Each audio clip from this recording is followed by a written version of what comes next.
प्रेम करती हैं। एक बात बताऊं, पुत्र कुपुत्र हो सकता है, ध्यान देना, पुत्र कुपुत्र हो सकता है, लेकिन माता कभी कुमाता नहीं हो सकती।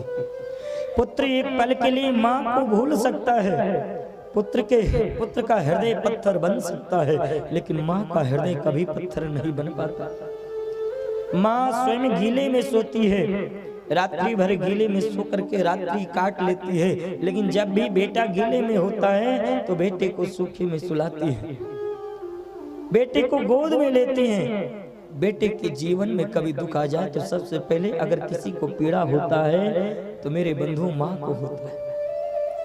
माँ को जितना पीड़ा होगा वो पीड़ा किसी को नहीं हो सकता। इसलिए माँ के जीवन में कभी भी कष्ट मत देना, प्रयास करना कि हमारे द्वारा हमारी माँ को कोई पीड़ा ना हो, क्योंकि इस धरती पर अगर प्रत्यक्ष कोई देवता है तो मेरी माँ है।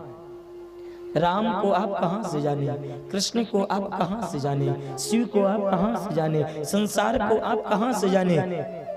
इसीलिए हमारा शास्त्र कहता है मातृ देवो हो, पितृ देवो हो, फिर आचार्य देवो हो। सबसे पहले माँ है, प्रथम गुरु तो माँ है।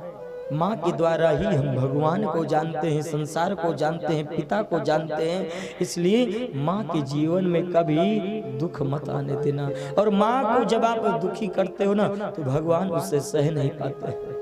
भगवान भी कहते हैं कि देखो तो मेरे लिए दिन भर ये माला जपता है, मेरे लिए दिन भर अगरबत्ती लगाता है, मेरे मंदिर दिन भर ही जाता है, लेकिन जो इसके सामने प्रत्यक्ष देवता इसके घर में बैठी है उस माँ की सेवा नहीं कर पाता है, उस माँ को खुश नहीं कर पाता है। और जब माँ को, इस धरती के इंसान को, मानव को अगर हम नहीं खुश कर पाए, प्रेम नहीं कर पाए, अपने परिवार को नहीं खुश कर पाए तो भगवान को हम कहाँ खुश कर पाएंगे।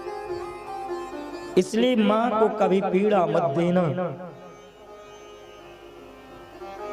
बेटा बाहर जाता कमाने के लिए, बेटा भले ही न याद कर पाए, लेकिन माँ जब भी फोन करेगी तो कहेगी बेटा तू ठीक तो है ना, देख बेटा कोई बात नहीं, कम पैसा कमाना तुम मुझे मत देना, लेकिन अपना ध्यान रखना, अपने शरीर का ध्यान रखना। ये कौन कहता है? एक माँ कहती है, माँ बोलती है, और कोई नहीं बोल सकता। संसार के जितने रिश्ते हैं कहीं न कहीं उनका स्वार्थ है, लेकिन माँ और पिता का कोई स्वार्थ नहीं।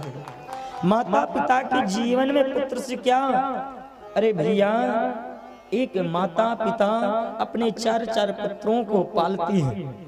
एक माँ एक बाप अपने 4 पुत्रों को बड़ा कर देते हैं, पढ़ाती हैं, लिखाती हैं और सुंदर हष्ट पुष्ट बना करके और जीवन को संवार देते हैं। लेकिन आज देखने को मिलता है इस संसार में कि 4 बालक हो करके भी एक माँ और एक पिता की सेवा नहीं कर पाता।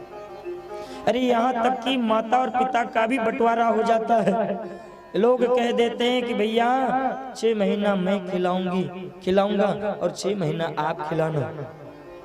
ऐसा लोग कहते हैं और करते भी हैं।